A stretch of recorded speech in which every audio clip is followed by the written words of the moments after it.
Hello everyone, welcome to everybody. तो देखो, आज मैं आपको एक बड़ी इंपॉर्टेंट स्ट्रेटेजी एक्सप्लेन करने जा रहा हूँ जेई एडवांस 2020 के लिए। आप एक सिंपल सा आपको मेथड एक्सप्लेन कर रहा हूँ। आप 2020 एडवांस का सिलेबस आप लीजिए, फिजिक्स, केमिस्ट्री और मैथ का, और उसमें हर एक टॉपिक में जो जो सब टॉपिक है उसको आप पेंसिल से टिक करते जाएं आप, कि आपने उनमें से कौन कौन से कवर कर लिया, कौन कौन से पढ़ लिए। क्योंकि क्या है कि आपने जो 11th-12th में जो पढ़ा है, जहां भी आपने पढ़ा है कोचिंग इंस्टीट्यूट में, तो ऐसा पॉसिबल है कि जो टीचर्स ने आपको कुछ एक्स्ट्रा पढ़ा दिया हो। ठीक है ना, कि कई सारे टॉपिक्स ऐसे होते हैं जो जेई मेंस में तो है लेकिन एडवांस में नहीं है। तो अब आपको बिल्कुल सेलेक्टिव स्टडी करना है। एज वी नो, पहले जो मैंने वीडियो जो बनाया था, मैंने आपको एक्सप्लेन किया था कि एडवांस क्वालिटी का टेस्ट है, ना कि क्वांटिटी का है। तो आप हर एक टॉपिक को चेक करें, उसके सब टॉपिक को चेक करें, और सब टॉपिक को चेक करने के बाद उसमें पेंसिल से टिक करें कि यार ये सब टॉपिक हमने किया है या नहीं किया है। Let me explain. जैसे हम देखो, मैं केमिस्ट्री से स्टार्ट कर रहा हूँ ना, तो केमिस्ट्री का जो आज मैं आपको ये करवाता हूँ ना एनालिसिस। तो पहले हम स्टार्ट करते हैं आपके ऑर्गेनिक केमिस्ट्री से। तो ऑर्गेनिक केमिस्ट्री में देखो, पहला जो टॉपिक है आपको कॉन्सेप्ट है, जो बेसिक कॉन्सेप्ट है। तो देखो, पहला है hybridisation of carbon, sigma and pi bonds, shapes of simple organic molecule. Sigma और पाई बॉन्ड आपको कैलकुलेट करने आपको आने चाहिए कोई भी कंपाउंड में। Structural and geometrical isomerism. Normally structural isomerism से कम क्वेश्चन आता है, ज्योमेट्रिकल से आता है मेनली, है ना। Optical isomerism of compounds containing up to 2 asymmetric carbon atoms. मतलब आपके सिलेबस में आईआईटी एडवांस में ओनली 2 पैरेलल कार्बन तक ही इंक्लूड है।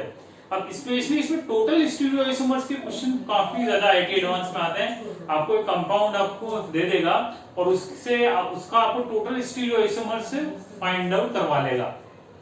ठीक है ना, इंटीजर में आपके पास प्रॉब्लम आ गया। अब इसमें वो एग्जामिनर स्ट्रक्चरल भी चेक कर लेगा, ज्योमेट्रिकल भी चेक कर लेगा और ऑप्टिकल भी चेक कर लेगा, है ना।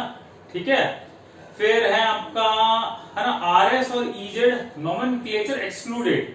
जो आरएस और इजेड है ये ओनली आईए आपकी मेंस में है, मतलब आईआईटी एडवांस में तो बहुत कम आएगा आपके पास, है ना। फिर IUPAC naming of simple organic compounds, only hydrocarbon, monofunctional and bifunctional group compounds, है ना। तो आईयूपीएसी नेम में 2 या 2 से ज्यादा फंक्शनल ग्रुप हो ना, उसका आईयूपीएसी नेम आपको आना चाहिए, है ना। इसमें एरोमेटिक कंपाउंड की नेमिंग स्पेशली आपको आनी चाहिए। Aromatic compound one of the favourite topic है जो कि आईआईटी एडवांस में आता है। ठीक है, और 2 या 2 से ज्यादा फंक्शनल ग्रुप का आईयूपीएसी नेम कैसे देते हैं वो आपको आना चाहिए। फिर conformations of ethane and butane. Butane के आपको पता है कन्फर्मर होते हैं गॉस, एंटी, है ना। तो इस तरह के आपको कन्फर्मर आने चाहिए, कन्फर्मर ड्रॉ करना आना चाहिए आपको, सारे इंटर कन्वर्जन आपको आने चाहिए, न्यूमैन सॉहर्स में कैसे कन्वर्ट होगा, ये सारे इंटर कन्वर्ट आना चाहिए। फिर रेजोनेंस एंड हाइपर कॉन्जुगेशन, है ना। रेजोनेंस एक मेजर टॉपिक है, हाइपर कॉन्जुगेशन भी अच्छा खासा टॉपिक है। जैसे पूछ लिया number of resonating structure, stability पूछ लिया आपसे, रेजोनेटिंग स्ट्रक्चर की stability. Keto enol tautomerism, keto enol आपको पता है, tautomerism it is acid catalyse as well as base catalyse. तो आपसे कीटो से इनॉल कन्वर्जन पूछ लिया, या कीटो का परसेंटेज पूछ लिया, इनॉल का परसेंटेज पूछ लिया। ठीक है, determination of empirical and molecular formula of simple compounds, इस तरह के भी आते हैं क्वेश्चन। हाइड्रोजन बॉन्ड्स, उसकी डेफिनेशन और उनकी प्रॉपर्टी, फिजिकल प्रॉपर्टी के ऊपर उनका क्या इंपैक्ट पड़ता है, बॉइलिंग पॉइंट और मेल्टिंग पॉइंट, इसका भी क्वेश्चन आता है। वाटर में सॉल्युबिलिटी का क्या ट्रेंड होगा, है ना, कंपाउंड्स का, ये भी आता है। और इसमें फिजिकल प्रॉपर्टी स्पेशली एल्कोहल और कार्बोक्सिलिक एसिड की।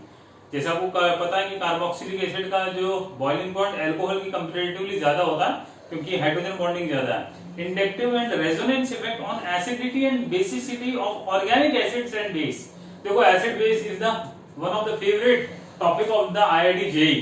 ठीक है, तो एडवांस में मतलब एक क्वेश्चन तो कंफर्म आएगा, एसिड और बेसिक स्ट्रेंथ का। एसिडिक स्ट्रेंथ आप किससे देखते हैं, एनायन की स्टेबिलिटी से, कॉन्जुगेट बेस की स्टेबिलिटी से, और बेसिक स्ट्रेंथ में आपको पता है जैसे वनएडेन, एमिडेन। ठीक है, तो वैसे आते हैं क्वेश्चन आपको, SIR effect, SIP effect, ortho effect अच्छे से आने चाहिए। ठीक है, फिर आता है polarity and inductive effect in the alkyl halides. फिर reactive intermediates produced during homolytic and heterolytic bond cleavage, formation, structure, stability of carbocation, carbon and free radical. एक स्टेबिलिटी का भी क्वेश्चन आता है, जैसे आपको कार्बोकेटायन दे देगा या कार्बन आयन दे देगा, उनका स्टेबिलिटी का ऑर्डर आपसे वो पूछ लेगा, ऐसा भी क्वेश्चन आता है, ठीक है ना। फिर आता है preparation, properties and reactions of alkenes. Alkenes में देखो आपकी मेनली जो सिलेबस में है वो प्रिपरेशन ऑफ एल्कीन्स बाय वुड सिंथेसिस एंड डीकार्बोक्सिलेशन। वुड सिंथेसिस आपको फेमस रिएक्शन है, डीकार्बोक्सिलेशन में ऑकवुड रिएक्शन है, एक कार्बोक्सिलिक एसिड का सोडियम सॉल्ट लिया, उसको सोडा लाइम की प्रेजेंस में हीट किया, डीकार्बोक्सिलेशन होता है। मेल्टिंग पॉइंट और बॉइलिंग पॉइंट का trend, combustion and halogenation of alkene. Halogenation में आपको पता है रिएक्टिविटी सेलेक्टिविटी प्रिंसिपल, ठीक है, वो इंपॉर्टेंट है। आपको कोई एल्कीन दे देगा, पूछ लेगा इसके मोनोक्लोरिनेशन पे टोटल प्रोडक्ट कितने बने इंक्लूडिंग स्टीरियोइसोमर। फिर आता है preparation, properties and reaction of alkene and alkyne. Alkene alkyne major topic है, इसमें physical property of alkene alkyne आ गया, boiling point, density and dipole moment, acidity of alkyne, terminal alkyne is more acidic than internal alkyne, ठीक है। और reactions of alkene with KMnO4 and the ozone, देखो आप reductive और oxidative ओजोनाइसिस तो famous reaction है, ये तो क्वेश्चन कंफर्म आना तय है KMnO4 के साथ। फिर preparation of alkenes and alkynes by the elimination reaction. अच्छा, इलेक्ट्रोफिलिक एडिशन रिएक्शन, इनमें से क्वेश्चन कंफर्म आता है, वो हैलोजन के साथ हो गया, हैलोजन एसिड के साथ हो गया, हैलोजन वाटर हो गया, ठीक है। और एडिशन रिएक्शन ऑफ एल्काइंस, ठीक है। फिर बेंजीन की रिएक्शन, बेंजीन की रिएक्शन में स्ट्रक्चर एंड द एरोमेटिसिटी, आपको aromatic, anti aromatic, non aromatic compound identify करने आनी चाहिए, ठीक है। इलेक्ट्रोफिलिक सब्स्टिट्यूशन रिएक्शन बेंजीन की आनी चाहिए, उसमें halogenation, nitration, sulphonation, Friedel Crafts alkylation, Friedel Crafts acylation. Friedel Crafts देखो मेजर रिएक्शन है बेंजीन की, वो तो पक्का आना चाहिए, उसमें तो क्वेश्चन कंफर्म आता है। और effect of ortho, Meta and para directing groups in the mono substituted benzene, जैसे मोनो सब्स्टिट्यूटेड बेंजीन है उसका इलेक्ट्रोफिलिक सब्स्टिट्यूशन हुआ तो इलेक्ट्रोफाइल कौन सी पर्टिकुलर पोजीशन पे अटैक कर रहा है वो आपको आइडेंटिफाई करना आना चाहिए ना। फिनॉल बड़ा इंपॉर्टेंट कंपाउंड, इसमें एसिडिक स्ट्रेंथ और electrophilic substitution reaction of phenol, इसमें कौन कौन सी आगे बताओ, हैलोजनेशन, नाइट्रेशन एंड सल्फोनेशन और राइमर-टीमान रिएक्शन, देखो साफ साफ है आपका सिलेबस में, ठीक है। और कोल्बे रिएक्शन, ये दो इंपॉर्टेंट रिएक्शन इसमें सिलेबस में देने की, इनको आप जरूर से कवर करके जाएं, ठीक है। फिर आता है एल्काइल हैलाइड्स, इसमें rearrangement reactions of the alkyl carbocation, carbocation में जो रीअरेंजमेंट है वो आना चाहिए, ग्रिग्नार्ड रिएक्शंस वो आनी चाहिए आपको, it is a versatile reagent. Nucleophilic substitution reaction NSR, SN1 SN2 favourite question आता है, SNNGP। एल्कोहल में esterification, dehydration, oxidation reaction with sodium, phosphorus halide, zinc chloride and concentrated HCl, Lucas reagent very important. Conversion of alcohol into aldehyde and ketones. Ethers में preparation by Williamson ether synthesis, एक ही method है, best method है। Aldehyde ketone में उनका oxidation, reduction, oxime and hydrazone formation. इसमें name देखो reaction में देखो, aldol condensation important, Perkin condensation, Cannizzaro reaction, haloform reaction, ये चार रिएक्शन है जिनमें से क्वेश्चन कंफर्म आता है ना। और तो ऐसी कई सारी हैं रिएक्शन है, रिफॉर्मेट्स की, नोवेंजेल, ठीक है, वो आपकी सिलेबस में है नहीं, मतलब उसमें कम प्रोबेबिलिटी क्वेश्चन आए हैं ना। न्यूक्लियोफिलिक एडिशन रिएक्शन NaR आपको पता है, कार्बोक्सिलिक एसिड में formation of esters, acid, chloride and amides, Easter का हाइड्रोलिसिस, एमीन्स, इनकी basicity of substituted aniline and aliphatic amines, preparation from nitro compounds, reaction with nitro with nitrous acid, भाई aniline की nitrous acid से reaction पे क्या बनता है, diazonium salt वो आना चाहिए। अच्छा, azo coupling of diazonium salt of the aromatic amines. अच्छा, इसमें रिएक्शन है सेंडमियर, गेटरमैन, ठीक है, बाल्जीमान, ठीक है, कार्बाइल अमाइन रिएक्शन। हेलोएरीन्स में nucleophilic aromatic substitution in haloarenes and substituted haloarenes, excluding benzene mechanism, benzene mechanism को छोड़कर।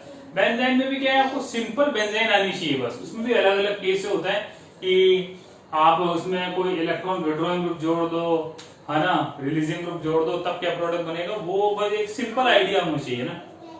फिर आता है कार्बोहाइड्रेट्स, वेरी इंपॉर्टेंट, ये क्वेश्चन कंफर्म आता है। इसमें classification mono and disaccharides, oxidation reduction, glycoside formation and hydrolysis of sucrose. अब इसमें देखो आप स्पेशली आपको 2-3 चीजें तो आनी चाहिए कि रिड्यूसिंग शुगर कौन है, नॉन रिड्यूसिंग शुगर कौन है, ये क्वेश्चन आता है। म्यूटा रोटेशन कौन शो करेगा, कौन नहीं शो करेगा ना, ओसाजोन कौन बनाएगा, कौन नहीं बनाएगा, ठीक है, ये आपको पक्का आना चाहिए। ग्लूकोज, सुक्रोज, फ्रुक्टोज, इनकी साइक्लिक स्ट्रक्चर की स्ट्रक्चर आनी चाहिए, जैसे पूछ लिया लैक्टोज है, माल्टोज है, उनकी स्ट्रक्चर आप आइडेंटिफाई कीजिए। अच्छा, अमीनो एसिड एंड पेप्टाइड्स, उसमें general structure, only primary structure of peptides, only primary, secondary tertiary नहीं। And physical property, physical property मतलब उसका आप कैलकुलेट करते हैं ज्विटर आयन, उसका आइसो इलेक्ट्रिक पॉइंट आप कैलकुलेट करते हैं, और एमिनो एसिड बेसिक, न्यूट्रल और ये होता है ना अलग अलग तरह के, है ना, उनकी थोड़ी स्ट्रक्चर आपको पता होनी चाहिए। फिर आता properties and uses of some important polymers, उसमें natural rubber, cellulose, nylon, Teflon and PVC, ये तो एटलीस्ट आपको आने ही चाहिए ना, इनकी स्ट्रक्चर्स वगैरह आना चाहिए। फिर आता पीओसी, प्रैक्टिकल ऑर्गेनिक केमिस्ट्री, इसमें detection of element, nitrogen, sulphur and halogen, detection and identification of the following functional groups, कौन कौन से, alcohol, phenol, aldehyde, ketone, carboxyl, amino and nitro, and chemical methods of separation of monofunctional organic compounds from the binary mixture. कोई binary mixture है, उनमें से 2 compound को separate करना है, तो basically acid base reaction technique के द्वारा हम उसको सेपरेट करते हैं। तो कौन सा फंक्शन कौन सा टेस्ट दे रहा है, जैसे फिनॉल है, उसमें न्यूट्रल FeCl3 ऐड कर दोगे तो ये वॉयलेट कलर का कॉम्प्लेक्स देगा, है ना। अल्कोहल का अलग टेस्ट है अपना, एल्डिहाइड कीटोन का बेसिकली कौन सा टेस्ट होता है, ब्रेडिस टेस्ट, उसमें 2,4-DNP ऐड करोगे तो वो रॉय टेस्ट देगा, रेड, ऑरेंज या येलो टेस्ट देगा ना। तो इस तरह से ये आपको हर एक फंक्शनल ग्रुप का टेस्ट आना चाहिए जो कलर चेंज होता है ना। तो ये तो हमने किया आपका ऑर्गेनिक का, ठीक है। अब हम करते हैं इनऑर्गेनिक में, है ना। तो इनऑर्गेनिक में देखो आपका पहला है isolation, proportion and properties of the following non metals, इसमें boron, silicon, nitrogen, phosphorus, oxygen, sulphur and halogens. Properties of the allotropes of the carbon, only diamond and graphite, fullerene नहीं है, फास्फोरस एंड सल्फर। अच्छा, फिर आता है preparation and properties of the following compounds, इसमें oxides, peroxides, hydroxides, carbonates, bicarbonate, chloride, sulphate and sulphate of sodium, potassium, magnesium and calcium. Boron में diborane, boric acid, very important, borax, देखो ये favourite है आपके, बोरोन वाले compound specially favourite है। अच्छा, alumina, aluminium chloride and carbon oxides and oxy acids. Silicon, ये भी इंपॉर्टेंट है, ये भी फेवरेट है, इसमें भी काफी क्वेश्चन आते हैं। Silicon, silicates, silicon carbide, nitrogen में इसके oxides, oxy acids and ammonia. Phosphorus में इसके ऑक्साइड्स, ऑक्सी एसिड्स जैसे phosphoric acid, phosphorous acid and phosphine. Oxygen में ozone and the hydrogen peroxide. Sulphur में hydrogen sulphide oxides, sulphuric acid, sulphuric acid. Sodium thiosulphate, ये भी important है। Halogens में hydrohalic acid, oxides and oxy acids of chlorine, bleaching powder, very important. और xenon fluoride, इसके भी काफी question आते हैं एग्जाम में। फिर ट्रांजिशन एलिमेंट 3D सीरीज, इसमें देखो इनकी आपको डेफिनेशन पता होनी चाहिए, जनरल कैरेक्टरिस्टिक आइडिया हो, ऑक्सीडेशन स्टेट पता हो, स्टेबिलिटी, कलर, ये आइडिया होना चाहिए, ठीक है। और calculation of spin only magnetic moment आना चाहिए। कोऑर्डिनेशन कंपाउंड, वेरी इंपॉर्टेंट, इसमें नेमिंग आनी चाहिए आपको, यूपीसी नेमिंग, ठीक है। Mononuclear coordination compound, cis trans isomerism, optical और ज्योमेट्रिकल आइसोमेरिज्म, और आयनाइजेशन आइसोमेरिज्म, और हाइब्रिडाइजेशन कोऑर्डिनेशन कंपाउंड्स में, है ना, linear, tetrahedral, square planar and octahedral, ये आपको आने चाहिए, राइट। फिर आते हैं हम नेक्स्ट की तरफ। फिर आता है preparation and properties of the following compound, इसमें आता है oxides and chlorides of the tin and lead, इसमें भी काफी क्वेश्चन आता है। Oxides, chlorides and sulphate of ferrous, cupric and zinc. Potassium permanganate, potassium dichromate, silver oxide, silver nitrate, silver thiosulphate. फिर आता ओर्स एंड मिनरल्स, इसमें commonly occurring ores and minerals of iron, copper, tin, lead, magnesium, aluminium, zinc and silver. फिर extractive metallurgy, metallurgy में से भी देखो problems आती है, इसमें chemical principle and reactions only, industrial details को छोड़ करके, है ना। फिर कार्बन रिडक्शन मेथड आयरन और टिन के लिए, सेल्फ रिडक्शन मेथड कॉपर और लेड के लिए, electrolytic reduction method for magnesium and aluminium, and cyanide process silver और गोल्ड। गोल्ड को आपको सेपरेट करना है सिल्वर और गोल्ड को, मतलब ओरिजिनल फॉर्म में, तो साइनाइड प्रोसेस इस्तेमाल करते हैं। और प्रिंसिपल ऑफ क्वालिटेटिव एनालिसिस, इसमें group 1 to 5th only Ag plus Hg plus 2, cupric Pb plus 2, bismuth plus 3, ferric iron, chromium plus 3, aluminum plus 3, calcium plus 2, barium plus 2, zinc plus 2, manganese plus 2 and Mg plus 2। फिर nitrate और halide, sulphate and sulphide. ठीक है, ये है आपका inorganic का syllabus. ठीक है, अब हम फाइनली आते हैं फिजिकल। फिजिकल में देखो general topics, concept of atoms and molecules, Dalton atomic theory, mole concept. Mole concept आपको आना चाहिए, मोल कंसेप्ट तो बैकबोन है, लिमिटिंग रीएजेंट वगैरह। Chemical formula, balance chemical equation, calculations involving common oxidation, reduction, neutralisation and displacement reaction, specially titration, titration के curves, वो strong acid strong base का क्या कर्व होता है, neutralisation reaction, concentration in terms of mole fraction, molarity, molality and normality. Concentration terms आनी चाहिए, आपको पता होनी चाहिए यार कि टेम्परेचर के ऊपर कौन डिपेंड करता है, मोलैरिटी या मोलैलिटी, ये पता होनी चाहिए। फिर आइए आप गैसेस एंड लिक्विड स्टेट, इसमें absolute scale of temperature, ideal gas equation और deviation from the ideal gas, van der Waal gas equation, one of the favourite topic of the JEE advance. Question आना है KTG. अच्छा, average root mean square and the amperes velocities, ये भी देखो question आता है, and their relation with temperature, law of partial pressure, vapor pressure and diffusion of gases। फिर आइए आप atomic structure and chemical bonding, favourite topic है। Bohr model, spectrum of hydrogen atom, quantum numbers, wave particle duality, de Broglie hypothesis, uncertainty principle, Heisenberg. फिर qualitative quantum mechanical picture of hydrogen atom, shape of SPD, electronic configuration of elements up to atomic number 36 तक only. अच्छा, Aufbau principle, Pauli principle और Hund's principle है ना, orbital overlap, covalent bond, hybridisation involving sp_d है ना, orbital is only sp, sp2, sp3d, sp3d2 है ना। अच्छा, orbital energy diagrams for the homonuclear diatomic species, मतलब MOT से बॉन्ड ऑर्डर और ये सब कैलकुलेट करना। फिर डायपोल मोमेंट, इसमें से भी देखो काफी क्वेश्चन आता है। VSEPR theory and shapes of the molecule, shapes में देखो आपको कंपाउंड दे देगा, उसकी शेप पूछ लेगा by the help of hybridisation, आपको प्रेडिक्ट करना होगा।